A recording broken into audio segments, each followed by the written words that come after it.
सत साहिब सतगुरुदेव की जय। बंदी छोड़ कबीर साहिब जी की जय। बंदी छोड़ गरीबदास जी महाराज जी की जय। स्वामी राम देवानंद जी गुरु महाराज जी की जय हो।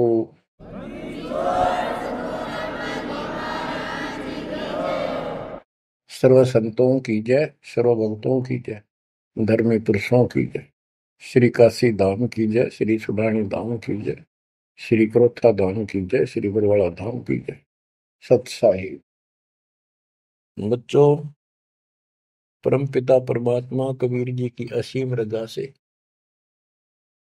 आप परमात्मा की महिमा सुन रहे हो, अमर कथा सुन रहे हो, सत्यनारायण कथा सुन रहे हो। परमात्मा कौन है, कहाँ प्रमाण है, उसका क्या नाम है, परमात्मा की हमको आवश्यकता क्यों है, यह सब जानकारी मूल ज्ञान के अंदर विद्यमान है जो आपको सुनाया जा रहा है। ये सूक्ष्म वेद कहते हैं। ये सूक्ष्म वेद आपको सुनाया जा रहा है। हम हिंदू धर्म में जन्मे तो हिंदू धर्म के मूल शास्त्र हैं वेद और गीता, प्लस में इनके सपोर्ट में श्री 18 पुराण है। तो यहां पर हमने सबसे पहले ये समझना होगा कि वेद और गीता क्या है, पुराण क्या है। वेद गॉड गिवन ज्ञान है, गीता के अंदर भी वही ज्ञान चारों वेदों का सारांश है। इति सिद्धम के ये भी गॉड गिवन है। और पुराण क्या है, जैसा भी ब्रह्मा जी को चारों वेद मिले, क्योंकि परमेश्वर कबीर जी ने, सतपुरुष जी ने सूक्ष्म वेद भेजा था ज्योति निरंजन के अंतःकरण में, इसके कंप्यूटर में ईमेल कर दी थी। इसने उसमें से सतपुरुष की जानकारी कति निकाल दी, कहीं कहीं हिंट छोड़ दिए, वो हटाए नहीं जा सकते थे। वो इसलिए छोड़ दिया कि ये भी गुप्त रहता है, इसने कसम खा रखी है मैं कभी किसी के समक्ष अपने यथार्थ रूप में नहीं आऊंगा। बच्चों, ये कथाएं दास आपको 1994 से सुनाने लगा था। वैसे तो 1994-95 से तो सरेआम सत्संग सुनाता था, उससे पहले 10-20 वक्ताओं बिठा करके भी चर्चा किया करता था। ये सारी कथा परमात्मा कबीर जी ने जो बता रखी थी, गरीबदास जी ने अमर ग्रंथ में बता रखा था, वो सुनाया करता था। यही सृष्टि रचना कैसे हुई, इसने कैसे क्यों कसम खाई, दुर्गा को नीचे भेज दिया, आप गुप्त रहने लग गया, तो ये बात जचा नहीं करती 90% का है कि ये कोई बात हुई है। दंत कथा है तो कहानी बना रखी है। भगवान ऐसे गुप्त क्यों रहेगा, भगवान ऐसे क्यों करेगा, ये भगवान है ही नहीं। भगवान तो श्रेयाम आते रहे और आते हैं। ये भगवान ही नहीं है, ये परमात्मा ही नहीं है। परमात्मा गुप्त रहता है नहीं, हम उसको पहचान नहीं पा रहे, इसलिए समस्या यह आ गई। इसने अज्ञान इतना गहरा कर दिया कि हम भगवान को सामने देखकर भी उसको पहचान नहीं पा रहे। इतना ज्ञान भर दिया हमारे अंदर, उसकी डेफिनेशन बदल दी। अब जब सृष्टि रचना दास ने अपने शब्दों में लिखी तो प्रमाण दिए सारे, परमात्मा की वाणी को सरल करके लिखा सृष्टि रचना। तो गीता अध्याय 7 श्लोक 24 में और 25 में ये खुद कहता है गीता बोलने वाला कि मैं कभी किसी के समक्ष नहीं आता अपने रूप में, मनुष्य रूप में। मुझे ये श्री कृष्ण रूप में, व्यक्ति रूप में मान रहे, मैं कृष्ण नहीं हूं। मेरा ये अटल संविधान है, अनुत्तम सिद्धांत है कि मैं कभी किसी के समक्ष प्रत्यक्ष प्रकट नहीं होता, अपनी योग माया से छुपा रहता हूं। जब ये प्रमाण उन भक्तों को दिखाए जो कभी हाँ भरे थे, कभी डांटे थे, ये कैसे हो सकता है, उनकी आंखें फटी की फटी रहेगी। तेरा गजब हो गयो। 600 साल पहले लिखी वाणी, बोली वाणी आज सारी सत्य होगी। तो बात यहां उलझ गई थी। तो सबसे पहले आपने ये पहचान करनी होगी कि वेद क्या है और पुराण क्या है। पुराण सहयोगी शास्त्र है, वो उनमें कुछ ज्ञान इन ऋषियों का अपना अनुभव ज्यादातर है, कुछ ज्ञान वेद और गीता से संबंधित है।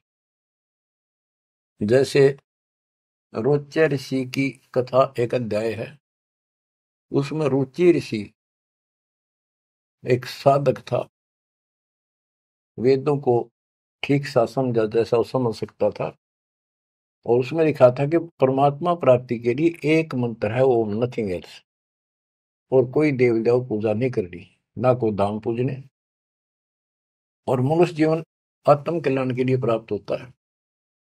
वो ज्ञानी आत्मा था, उसने अपना जीवन वेदों अनुसार साधना में समर्पित कर दिया, ना कोई मकान बनाया, जंगल में रहने लग गया, फल फ्रूट खाकर अपना साधना करता। 40 साल की उम्र होगी। उसके चार पूर्वज पिता, पितामह, पर पितामह और तीसरा दादा, ये चार दिखाई दिए, और वो चारों पितर बने हुए थे। गीता अध्याय 9 श्लोक 25 में स्पष्ट किया है, भूत पूजेंगे भूतों को प्राप्त होंगे, पितर पूजेंगे पितरों को प्राप्त होंगे, देवता पूजेंगे देवताओं को प्राप्त होंगे, मेरी भक्ति करेगा मुझे प्राप्त होगा। तो उन्होंने पितर पूजे थे, कर्मकांड किए थे, भूत पूजे थे, तो ये चारों भूत बन गए प्रेत। रुचि ऋषि के पूर्वज चारों ऋषि थे, ब्राह्मण थे, वेद पढ़ते थे और साधना वेद के विरुद्ध करते थे। यही तो परमात्मा कबीर जी और उनके बच्चे गरीबदास जी यही तो समझा रहे हैं कि वेद पढ़ने पर वेद न जाने, बाचा पुराण 18, और ये उसे आन उपासना करें, भूल गए सृजनहारा। वो चारों के चारों गीता विरुद्ध, गीता मीन वेद, वेद के विरुद्ध साधना करके पितर बन गए। वो चारों पितर प्रेत दिखाई दिए। उन्होंने कहा कि हे बेटा ऋषि, हे बेटा रुचि, आपने विवाह क्यों नहीं कराया?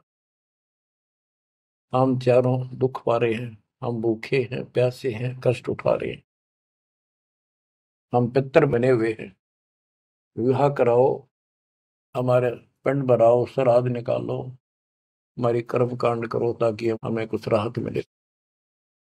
रुचि ऋषि वेद के जानने वाले थे, उन्होंने कहा हे पितामहो, वेद में तो कहा है कि ये कर्म कांड, पितृ पूजा, आन उपासना, देव पूजा, ये मूर्खों की साधना है, अविद्या है, आप मुझे क्यों इसमें लगा रहे? वो चारों ऋषि कहते हैं ब्राह्मण के बेटा बिल्कुल सही है, वेद में कर्म कांड को अविद्या ही लिखा है, और बच्चे तू जिस मार्ग पर लगा है ये मोक्ष मार्ग है, और देखो हम दुख पा रहे हैं, हमारा कर्म कांड कर, हमारा छुटकारा करा। फिर बताते हैं पितर ये दे देंगे, पितर ये दे देते, पितर खाक दे देते, आप भूखे मरे। मार्कंडे पुराण से रोच्य ऋषि की उत्पत्ति कथा, ये अध्याय है, चैप्टर है। तो उन पितर, आप तो नरक में पड़े ही थे, वो शास्त्र अनुसार शास्त्रों में वर्णित साधना कर रहा था, रुचि ऋषि को और फंसा लिया अपने जाल में। अब ये मोह भी एक काल का जाल है। मन में आई ते पिताजी दुख पारे, दादाजी दुख पारे, परदादा, तीसरा दादा। तो उसने कहा ठीक है पितर में हो, मैं 40 साल की उम्र होगी, कौन मेरा ब्याह करेगा? पितर बोले ये हो जाएगा, तू ऐसे तप कर ले। उसने तप करा, फिर ब्याह हुआ, फिर उनके पितरों के पितर पूजा करी। आप भी पितर बना, रुचि ऋषि भी पितर बना, और आप भी पितर बने रहे थे। तो बच्चों ये जो वेद ज्ञान है गॉड गिवन, और बेशक किसी ने कांट छांट कर छोड़ रखा है, पर सहज इतना वो करा है। और पुराण जो है ये ऋषियों के अपने अनुभव है। तो वेद ज्ञान स्पष्ट हो गया। दोनों से स्पष्ट हो गया। रुचि ऋषि कहता है ये अविद्या है, वेद में बोला है ऐसा नहीं करना, और पितर भी हाँ भरते क्योंकि उन्होंने वेद पढ़ रखे थे, पर क्रिया गलत करी। स्पष्ट हो गया, पुराण से ही स्पष्ट हो गया, ये पुराण में वेद ज्ञान है। इसके अतिरिक्त इस कथा में जो भी है सारी बकवास है, कति नरक में जाने का है। इसलिए जो वेद ज्ञान है वो हमने स्वीकार्य है और उसको समर्थन में ले भी रहे हैं। और गीता बोलती है 9वें अध्याय का 25वां श्लोक यही कह रहा है। लेकिन यहां तो गीता बोलने वाला कहता है कि मेरी भक्ति करता है तो मुझे प्राप्त होता है। 8वें अध्याय के 8, 9, 10 में कहता है कि 8वें अध्याय के जो 3 में बता परमेश्वर ब्रह्म, उसकी जो भक्ति करता है उसको प्राप्त होता है। इस प्रकार हमने इस अध्यात्म ज्ञान को निर्णायक तरीके से समझना है। अब ये साधना इन्होंने ठीक की नहीं, साधना ठीक ना करने से यह दुर्गति करा ली। एक नहीं, तकरीबन ये सबका यही दशा है। परमात्मा ने कहा था मूल ज्ञान अभी बताना नहीं है, 33 अरब ज्ञान हम व्याख्या, मूल ज्ञान हम गुप्त ही रख्या।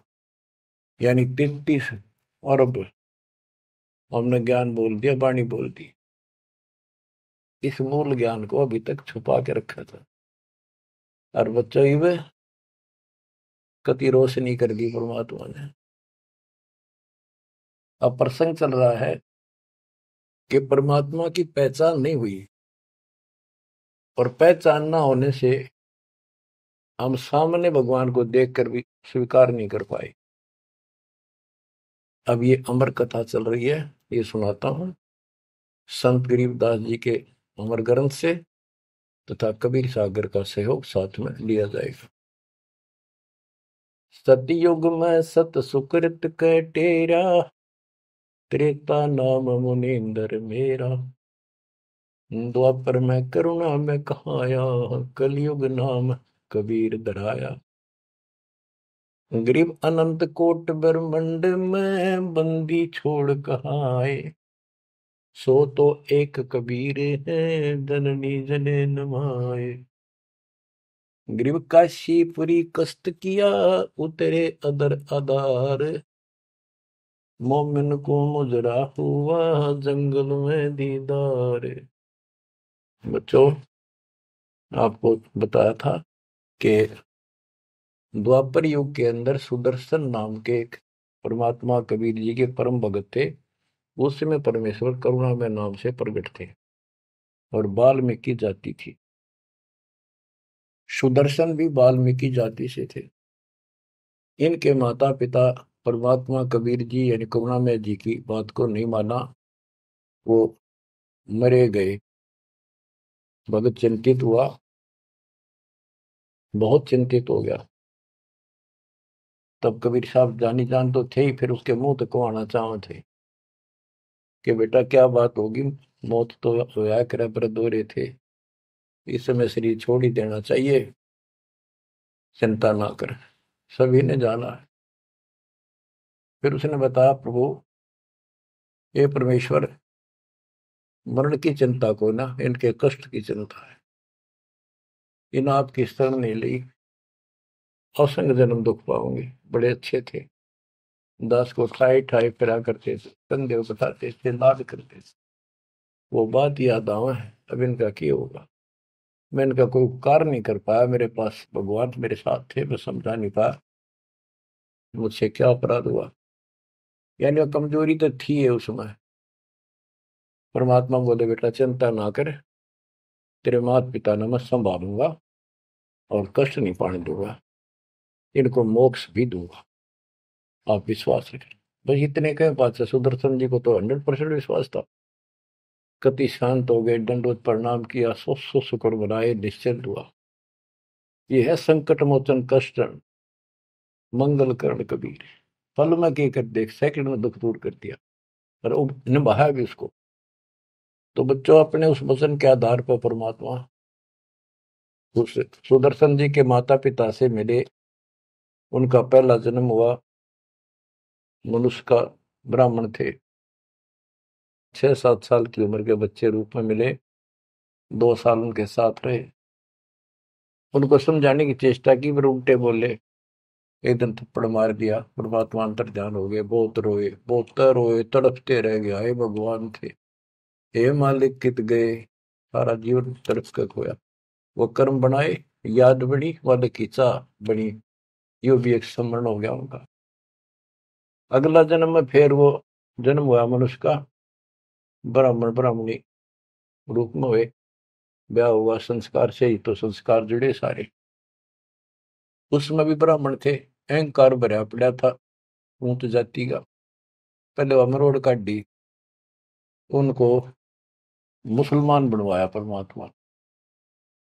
ये इनका गौरी शंकर सरस्वती नाम था, और बड़ी अच्छी लगन थी।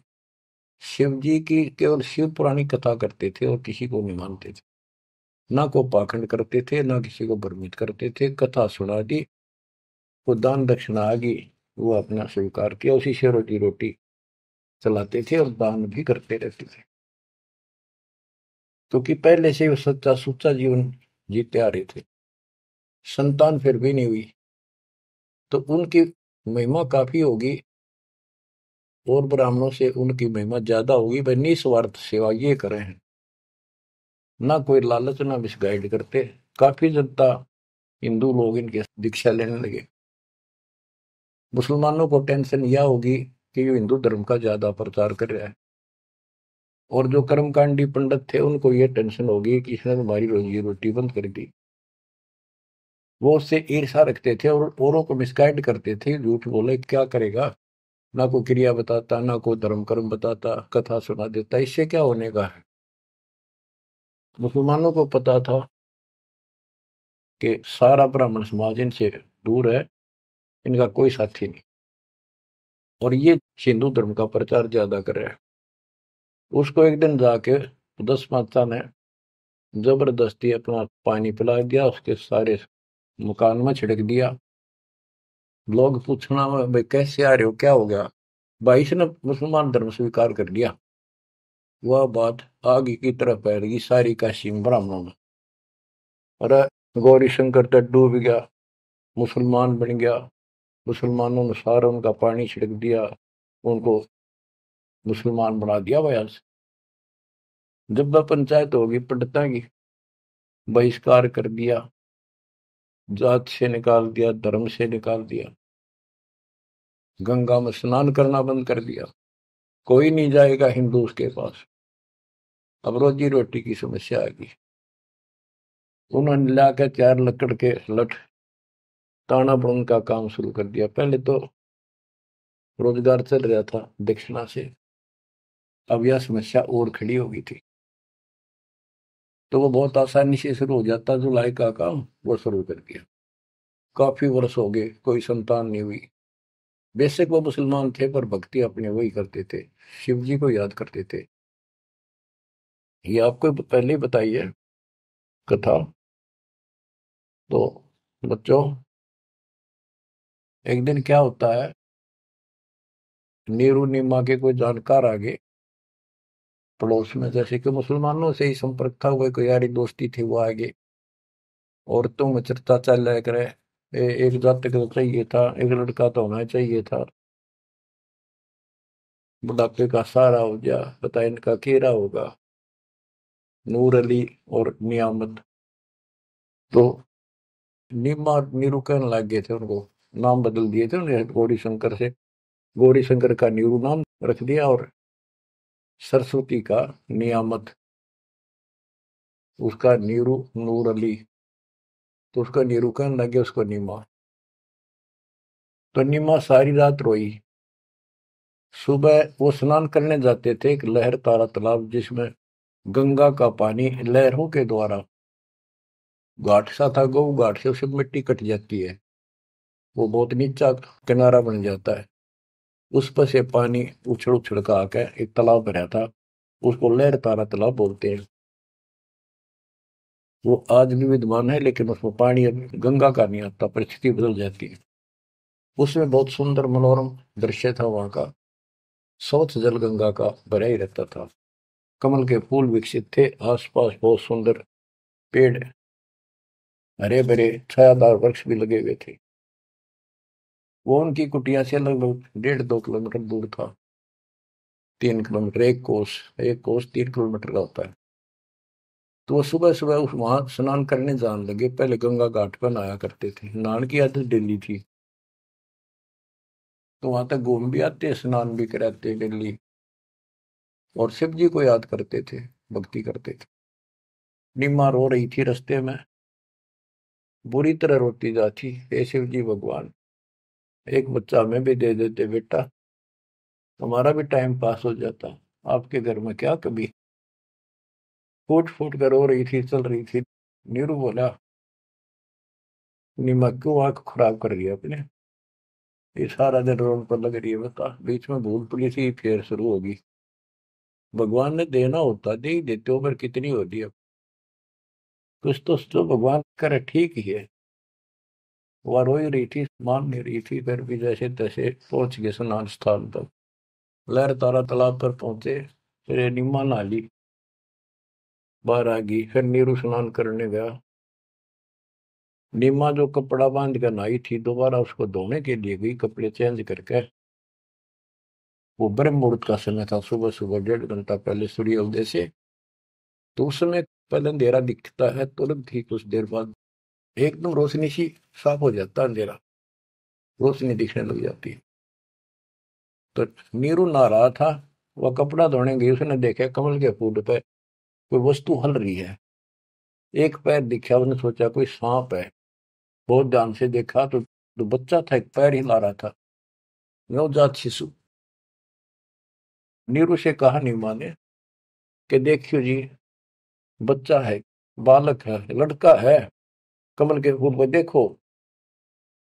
तो नीरू ने सोचा यार अच्छी पागल होगी, कितनी मेंटल होगी भी यार बच्चे के मुंह में। नहाता नहाता कहता है, नीमा तेरा दिमाग खराब हो गया, अब तुझे पानी में बालक दिखने लगे। नीमा कसक के साथ बोली, "ये देखो सच्ची को देख तो देखो है।" जिस साइड हाथ करी थी देखा, वो थोड़ी दूर था उससे, 10 फुट का फैसला होगा। एकदम नीरू गया, कमल के फूल समेत बच्चे ने उठा कर नीमा को दे दिया। और नीमा उसे लाड करे, मुंह कर लावे, चूमे, और सौ शुक्र शंकर भगवान की गावे, सौ शुक्र मनावे। बीच का एक थोड़ा सा प्रकरण रह गया कि वहां पर एक अष्टानंद नाम का ऋषि, जो रामानंद जी का शिष्य था, उस समय के महान प्रचारक, हिंदू धर्म के 1 नंबर के आचार्य थे। उसने 1400 शिष्य रखे थे ऋषि, जो कथा किया करते थे, उनमें से एक अष्टानंद था।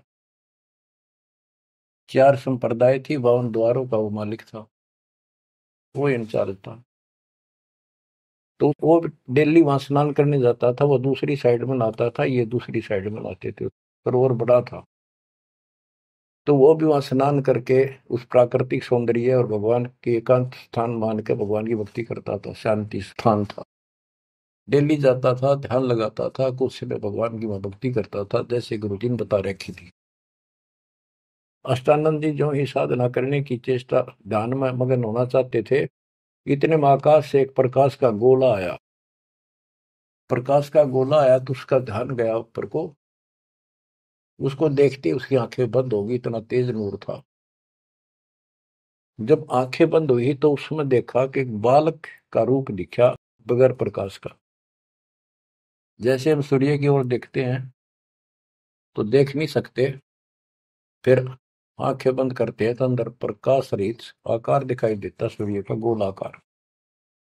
तो अष्टानंद को बड़ा आश्चर्य हुआ कि बालक प्रकाश दिखा, फिर बालक दिखा। फिर जब आंखें ठीक सी हुई, देखा तो प्रकाश एक कोने में जाके सिमट गया दूसरी साइड, जिस साइड में नीरू नीमा स्नान करने जाया करते थे।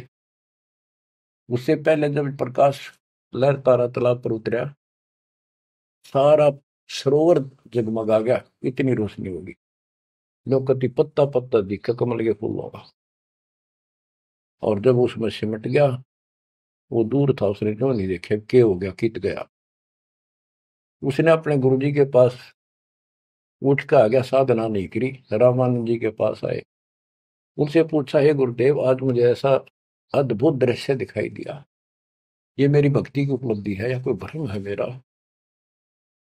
ऐसे ऐसे का आकाश से प्रकाश का गोला आया, मेरी आंखें उसके नूर को सहन नहीं कर सकी, मेरी आंखें बंद हो गई। बंद होने के बाद देखूं तो एक बच्चे का, बालक का रूप है, लड़के का। फिर कुछ नहीं दिखा। वो एक कोने में जाकर लहर तारा तालाब में समाप्त हो गया, अंतर ध्यान हो गया, नूर ही नहीं था। रामानंद जी को जैसी समझ थी, जैसा उन्हें अज्ञान सुन रखा था, अज्ञान सुन के ज्ञान में अंधे की बां गई, अंधे ने मारे कौन बतासी। अब जैसे ये ज्ञान सुन रहे थे वैसे चेलों को बताया करते थे, और बता दिया कि बेटा, ऊपर से जब अवतार गण आते हैं ना, भगवान अवतार लेता है, ऐसी लीला करता है, किसी माँ के यहाँ जन्म लेगा और फिर लीला करेगा जिस उद्देश्य को लेकर आते हो। ना कोई भ्रम है, ना ही तेरी भक्ति की उपलब्धि है, ये ऐसा होता है। तो इनको यही पता था कि रामकृष्ण अवतार आए, माँ का जन्म लेते हैं इनके भगवान। और गरीबदास जी कहते हैं, गरीब अनंत कोट ब्रह्मंड में बंदी छोड़ कहाँ आए, सो तो एक कबीरे हैं जननी जने नमाए। तो रामानंद दृष्टानंद की तो वही बात फैसला। अब नीरू नहा रहा था, नीमा उस भगवान से लाड कर रही थी, सो शुक्र अपने भगवान शंकर के बना रही थी। जगत का पेखड़ा पेखा, धनी का नाम ना लेखा। बच्चों, इसने कोई लेना देना नहीं था इस बात से भाई मेरा नाम ले, विष्णु का ले, शंकर को किसी को क्रेडिट दे, पर इनमें इनकी आस्था बनी रहा भगवान में। ये चाहूं थे दाता आज तक। नरसिंह रूप लेकर ना कुछ मारा ऋषभु, विष्णु को क्रेडिट कोई बात नहीं, चलन दो, बतेरे दिन चल गई इनकी, अब सारा क्लियर हो जाएगा। मूसल को 3-4 साल का बाल के उठा नहीं सकता, ये तो कभी बच्चे थे उस दाता के। फिर भी अब बच्चों देखो, वो मालिक अपना बाप है, माँ भी वही है और पिता भी वही है। वो दोनों तरफ से दुखी है हमारे लिए, उसमें इतना मोह है। माँ का मोह बालक में घना, पिता का मोह माँ का उससे बहुत घना। और भगवान का उन दोनों वाला, माँ भी है वो हमारी, पिता भी। इसलिए तो दुखी हो रहा है ना, क्या जरूरत थी उस पानी में वहां का प्रगट होने की से, भूतावास के अंदर जंगल में अपनों के लिए मरता। अब बच्चों, परमात्मा ने अपनी महिमा नहीं बनानी थी, उसने तो आस्था रखनी थी भगवान में, इनकी आस्था बनी रही। बच्चों, अब हमें ज्ञान हो गया कि वो भगवान है जिसको नीमा सीने का लगाए खड़ी थी, लाड कर रही थी, प्यार कर रही थी। उस समय उसके शरीर की स्थिति कैसी होगी। गीता अध्याय 18 श्लोक 62 में कहा है कि उस परमेश्वर की शरण में जा तू, उसकी कृपा से तू परम शांति को और सनातन परम धाम को प्राप्त होगा। वो सुख सागर है और वो असंग ब्रह्मांड का स्वामी। अरे गोदी में कितनी पुण्यात्मा है वो बच्चों, हिसाब लाओ। उस मालिक का नाम लेने से कितनी खुशी होती है, शरीर में अलग से एक लहर दौड़ती है। और वो बहन उसको सीने से लगा रही, मुंह चूमे, लाड करे। कितना मोह हो गया, सो सको रे शंकर भगवान, हे भोलेनाथ, बड़ी दया करी। इतने में नीरू स्नान करके आ जाता है। उसको लोक लाज के हिसाब से उसने विचार किया अपने मन में, और वो नीमा के सामने व्यक्त किया कि नीमा, हम इस बच्चे को लेकर घर नहीं चलेंगे, क्योंकि समाज के लोग ये कहेंगे ये किसी का चुरा लाए, ये कहेंगे इसके माता पिता, बताओ वहां छोड़ के आवांगे। हम बतावा कितने, हम कहेंगे कमल के फूल पे, वो मानने नहीं।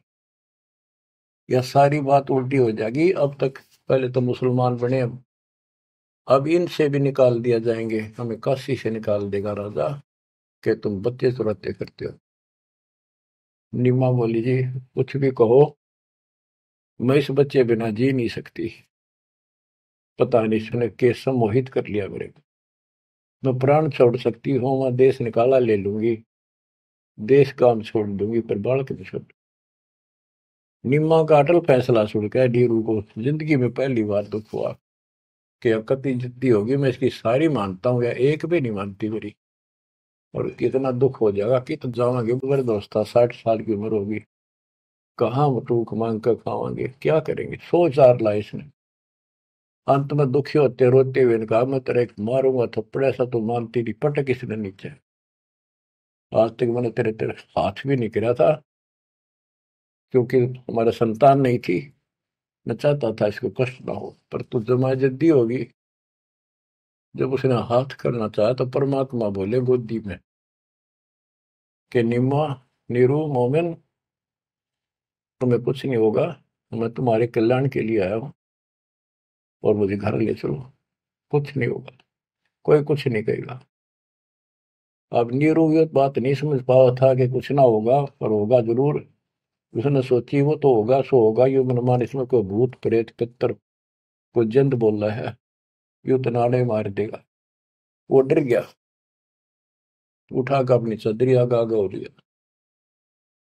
अब लड़का बच्चा लेकर गए अपने घर, आसपास के अड़ोस पड़ोसी आ गए, लड़का इतना सुंदर है, आज तक देखा नहीं इतना सुंदर बालक, तो इतना चमक, इतना खिला हुआ चेहरा। लोग इकट्ठे हो गए, काशी की औरतें न गीत गाती हमें। वो तो भूल भाल गए कितने लहर किसका था, तो उन्होंने बता ही दिया ऐसे ऐसे था, बाकी कोई नहीं पूछा था कि इतना सुंदर बालक। मालिक की कृपा कह रहा के बुद्धि बदल दे, सबका लगाव हो गया नीमा की तरफ। ये तो भगवान आ गए थारी गोदी में। ये तो कोई कह विष्णु जी, कोई कह शंकर भगवान आ गया, कोई कह वरुण देवता भगवान दिखाई दिए, इंद्र देवता, कोई धन का देवता कुबेर बतावे, अपने अपने गुण गावे, अपने अपने हिसाब से परमात्मा को उसकी महिमा बतावे, उसका मूल्यांकन कर रहे थे। और नीमा ने कहा, इसका नजर लगाओगे मेरे बच्चे को, तुम ऐसे ना बोलो कि बालक ना देखे तुमने, पागल हो गए तुम सारे, आओ हट तोड़ के तो औरतें कहती हैं नीमा बालक तो देखे पर इसे ना देखे। बच्चों, उस परमात्मा के प्यार में जब आग बंद हो जाती है दास की, जिसको हम खोज रहे वो हमारे साथ रहते, हम इतने निर्भाग, इतने कर्महीन, उसको आज तक नहीं पहचान पाए। ये हमारा बाप है, ये हमारा भगवान, जिसके लिए हम भटक रहे हैं। मैं रोवे तो सृष्टि को, सृष्टि रोवे मोहे, गरीबदास इसी वियोग को समझ नहीं सकता को। बच्चों, ईब समझ में होगा ये अब समझेगा हमारे बीच का जो फैसला था, बीच में जो दीवार थी, अब कति टूट जाएगी, साफ हो जाता। बच्चों, हम तो दुखी हैं ही अपने कर्मा कारण, पर उसको और घना तंग कर रखा हमने। अब वो हमारा अपना, उसको पता है कि यदि मैंने इनका साथ कति छोड़ दिया तो खा जाएगा काले। इसको सारी कदे नहीं छोड़ रहे तो ये धीरे धीरे हमारे को किसी न किसी कारण बनाकर इस परिस्थिति में लाया आज। अब यू खोल दिए रास्ते सारे, अज्ञान हटा दिया पूर्ण रूप से, अब साफ दिखाई दे है Kabir is God, Kabir is God. गरीब अनंत कोटि ब्रह्मंड का, एक रति नहीं वार, सतगुरु पुरुष कबीर हैं ये कुल के सिरजनहार। गरीब सब पदवी के मूल हैं, सकल सिद्धि है तीर, दास गरीब सतपुरुष बजो, अविगत कला कबीर। तो वो कबीर कौन, वो भी स्पष्ट कर दिया, जो सारी सृष्टि का मालिक है और जिसके पास सब सिद्धियां, असंग सिद्धियां उसके पास है। गरीब अम सुल्तानी नानक तारे दादू को उपदेश दिया, जाति जुलाहा भेद न पाया, काशी महे कबीर हुआ। जाति जुला सारा स्पष्ट कर दिया, कति खोल के दर दिया। और आज बच्चों 300 साल पहले ये अमर वाणी बोली थी, आज ये स्पष्ट हो गया आपके सामने गीता और वेद पुराणों से। वेद मेरा भेद है मैं ना वेदन के माही, जौन वेद से मैं मिलूं वो वेद जानते नहीं। सूक्ष्म वेद के अंदर परमात्मा की महिमा लिखी है। ऋग यजु है श्याम अथर्व, ये चारों वेद चित भंगी रे, सूक्ष्म वेद बाचै साहिब का, सोहन सा सतसंगी रे। आज इस सूक्ष्म वेद से हमें पता चला सत्य का। अब हम सत्य के साथी हो गए, सत्संगी हो गए, हम कबीर साहब के फॉलोअर बन गए। वो सच्चे परमात्मा परम अक्षर ब्रह्म के हम शरण आगे, वो शरण हमें प्राप्त होगी। अब ये अमर वाणी भी सुनाऊंगा आपको, क्योंकि इन वाणियों का और अलग से चोट लग गया छाती में, आत्मा पे, क्योंकि ये तो सौसिद्ध वाणी है। ये तो मंत्र का काम करते हैं। जैसे गारडू मंत्र बोला करते, उसने एक मंत्र के 5-4 लाइन होती, 2-3, उन्हें सिद्ध कर लिया करके 1000 लाख वाल जाप करके विष उतारा करते गारडू। तो वो उस पर भी असर करता था जो अचेत हुआ होता था, सांप लड़ने से मूर्छित हो जाता था जो व्यक्ति जहर के कारण। तो वो मंत्र बोलते रहने से ना वो सुने था, ना समझा था, ना अर्थ का पता था। उसके बार बार उस मंत्र का उच्चारण करता था, 10, 20, 50, 100 बार, उससे वो विष उतर जाता था और सचेत हो जाता था। तो बच्चों, हमारी आत्मा पर पाप कर्मों का और अज्ञान का ये विष काफी दिन से चढ़ा हुआ, हम कभी अचेत पड़े। हमने इस अज्ञान को इतना ग्रहण कर दिया कि हमने ये मान लिया जन्म मृत्यु और ये प्रोसीजर तो सारा गेम है, ये ऐसा ही प्रोसेस होगा इस जिंदगी का। और ये 4 ईंट लाके कि तमाता धोखे जांदे, उसी को सब कुछ मान रखा। तो बच्चों, ये है वो अमर ज्ञान, सूक्ष्म वेद, सवसिद्ध वाणी है एक, जो गरीबदास जी के मुख से उतारी थे। ये गारुड़ के मंत्र की तरह असर करेंगे हमारी आत्मा। जैसे उस गारुड़ के मंत्र को कोई और पढ़ कर सुनावे, उससे असर ना हो, वो तो उसी के मुख से काम करेगा, क्योंकि उसमें वो सिद्धि हो रही है। तो संत गरीबदास जी के मुख से उच्चरित वाणी फिर उसका दास अधिकारी है, और दास के मुख से आप सुनोगे वो आपकी आत्मा पर उतना असर करेगी। यानी इससे और अलग से कसक और ताकत आओगी आत्मा में, केवल वाणी के सुनने मात्र से। ज्ञान तो यू है ही, ज्ञान तो मौखिक सुनाई दिया, अब इसको पढ़ कर सुनाऊंगा और अच्छी कसक बनेगी, आत्मा तड़फ उठेगी उस मालिक के लिए। गरीब काशीपुरी कष्ट किया, उतरे अदर अदार, मोमिन को मुजरा हुआ जंगल में दीदार। ग्रीव कोटि किरण शशिभान सुधा, आसन अदर विमान, परसत पूर्ण ब्रह्म को हो, शीतल पिंड हरु प्राण। होय होय। ये जंगल में काशी के अंदर सरोवर पर मोमिन नीरू को मुद्रा हुआ। ग्रीव काशीपुरी कष्ट किया, उतरे अदर अदार, मोमिन नीरू को मुजरा हुआ जंगल में दीदार। मोमिन मुसलमान को कहते हैं, नीरू को मुजरा हुआ परमात्मा के दर्शन में। कैसी सतीथि थी मालिक के उस बालक के, कितना तेज था, कितना नूर था।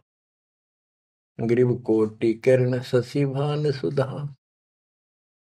आसन अधर विमान, परसत पूर्ण ब्रह्म को हो, शीतल पेंडरु प्राण।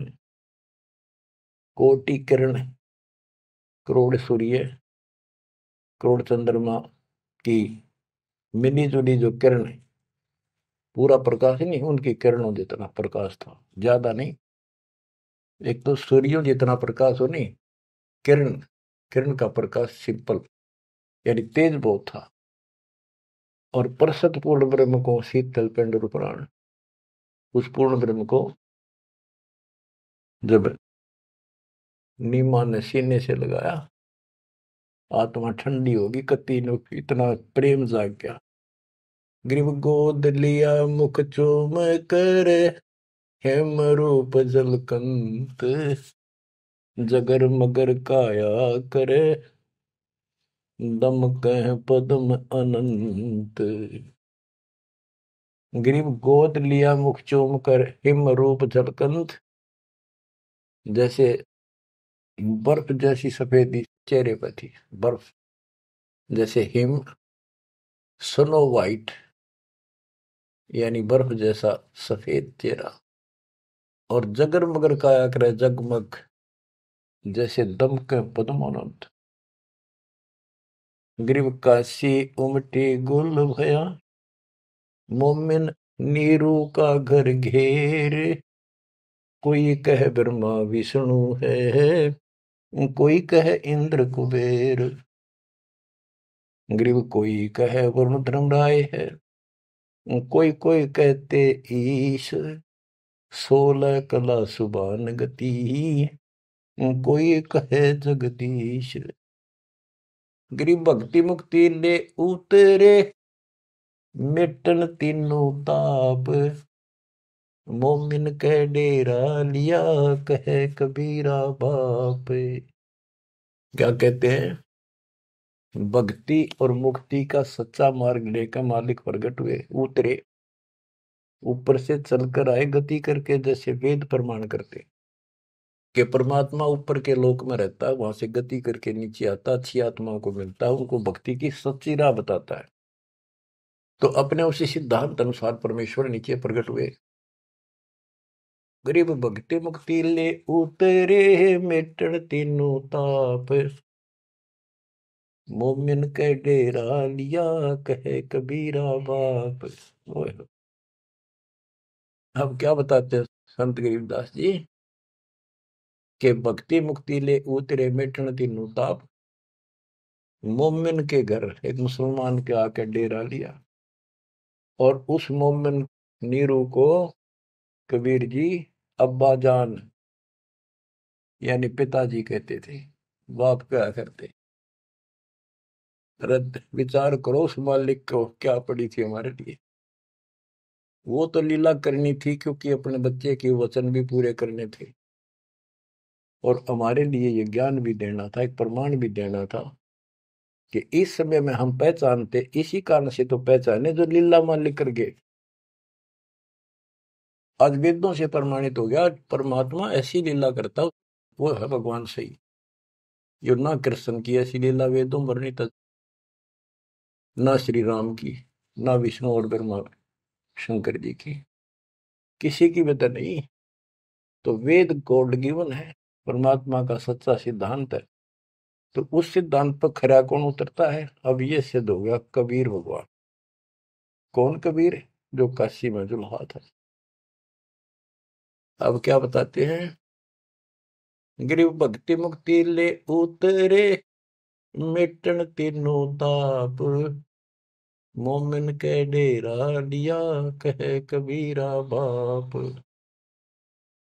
गिरिव दूध न पीवन अनभक, नहीं पलने झूलंत, अदर अमान ध्यान में, कमल कला फूलंत। ना दूध पीवे, ना पानी पीवे, ना कुछ खावे, और मालिक ऐसा दिखे जैसे इसके दिमाग कहीं और ही जा रहा है। अब बच्चों, अब और भी टिप्पणी करनी है, बहुत घने आगे। कोई कहे छल ईश्वर नहीं, कोई कही छल है, ईश्वर नहीं है। गरीब कोई कहे छल ईश्वर नहीं, कोई के नर कहलाए, कोई कहे गण ईश का, जो जो नीमा मातर साए। कोई कुछ कहे, कोई कुछ कह रहा था, अपनी अपनी बुद्धि से मूल्यांकन कर रहे थे। तो जो जो वो बात बनावत थे, निम्मा बहुत दुखी हो रही थी, गुस्से हुई थी, मैं धमकावे थी, क्यों पीछे पड़ रही हो मेरे बच्चे का। गरीब काशी में अचरज भया, गई जगत की नींद, ऐसे दुल्हे उतरे जो कन्नावर बींद। वो सारी सृष्टि का मालिक पृथ्वी पाया, गरीब खलक मुलक देखन गया, राजा प्रजारीत, जम्बू दीप जहान में उतरे शब्द अतीत।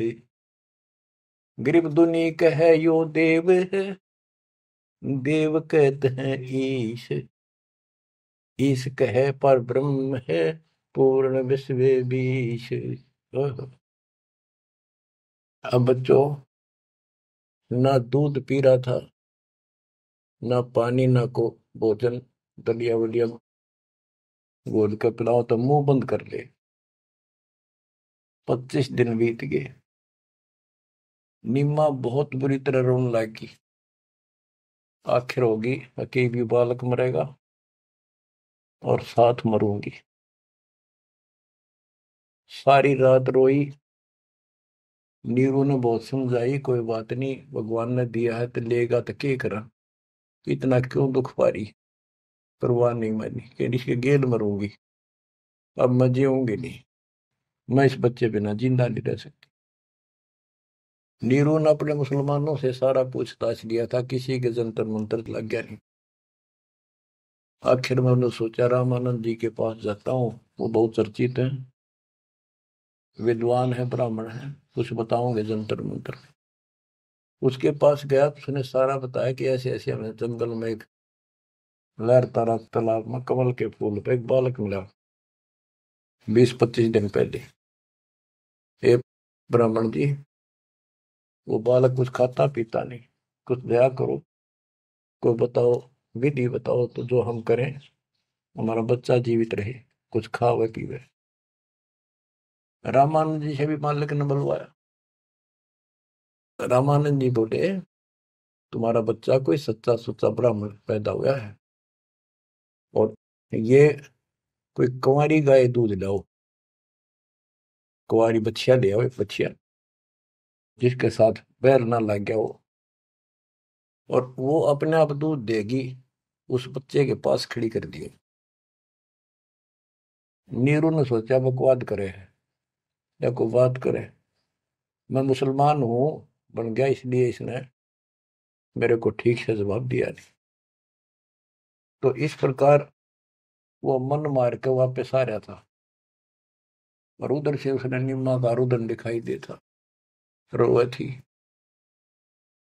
उधर से उसकी पुकार सुनकर परमात्मा की कृपा से, क्योंकि वो शिव जी को याद कर रो रही थी, हे भगवान शिव जी, आपने ऐसा अनमोल बालक दिया, हे परमात्मा इसका अच्छा ना देते, अब ये मरेगा, साथ मैं मरूंगी। ऐसा विलाप कर रही थी तो भगवान ने, कबीर साहब ने प्रेरित किया, शिव जी ऊपर से शिव लोक से एक ब्राह्मण रूप बना के वहां आ गया और पूछा, माई क्यों रो रही है। एक साधु रूप बना के आ गया। तो माई रोती रोती बोली कि हे ऋषि जी, हे ब्राह्मण, हे साधु, मेरा दुख बहुत लंबा चौड़ा है, मेरी ना सुनोगा तो आप भी रोओगे। नो कह के फिर रोने लगी, बुरी तरह रोती रही। भगवान शिव जी बोले, माई ऐसे कहते हैं, अपना दुख दूसरे के साथ जा कर देना तो हल्का हो जाया करे। बता दो कुछ तो, मैं भी कुछ जानू हूं, बता दूंगा। तो उसने बताया कि ऐसे ऐसे में भगवान शिव जी ने हमारे को बच्चा दिया, कमल के फूल पर पाया, आज यूं ना खाता पीता 25वां दिन हो गया और मरेगा। शिव जी बोले, माई मुझे ला, देखा तेरा बेटा कहाँ है। वो लाई उठा के साधु के चरणों में रखना चाहा, वो परमात्मा वहां से उठे और साधु के सिर के बराबर हवा में लटक गए। हवा में ऐसे ऐसे लेटे लेटे, जैसे बच्चा लेटा होता है, ऐसा कैसा। तो नीमा को अचरज हुआ कि सचमुच ये महात्मा गजब का है, इसने बच्चे पर जो चमत्कार करके हवा में उड़ा दिया। तो परमात्मा बोले शिव जी इनको कहो एक कुंवारी बछिया ले आओ, कुंवारी गाय बछिया, और उसके ऊपर अपना हाथ रख दिए, एक कोरा बर्तन मंगा लिए, ताजा कति कुमार से ताजा लाना, वो उसके नीचे रख दियो, ये उसको भर का अपना बंद हो जाएगा। इतने में नीरू आ गया।